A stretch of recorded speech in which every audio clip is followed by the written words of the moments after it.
9. april.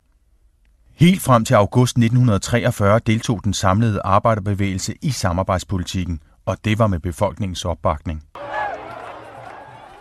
I august 1943 begyndte et oprør i Odense, som hurtigt bredte sig til hele landet. Kravet var højere løn, men raseriet var i langt højere grad rettet mod tyskerne og samarbejdspolitikken. Uroen førte til et ultimatum fra tyskerne til den danske regering, som blandt andet indeholdt et krav om at indføre dødsstraf. Det ville den danske regering ikke gå med til. Resultatet blev, at den måtte gå af i august 1943. Efter befrielsen i 1945 red kommunisterne på en bølge af succes, fordi de havde været førende i modstandskampen.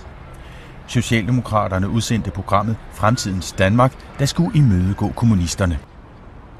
Alligevel blev valget i 1945 en katastrofe.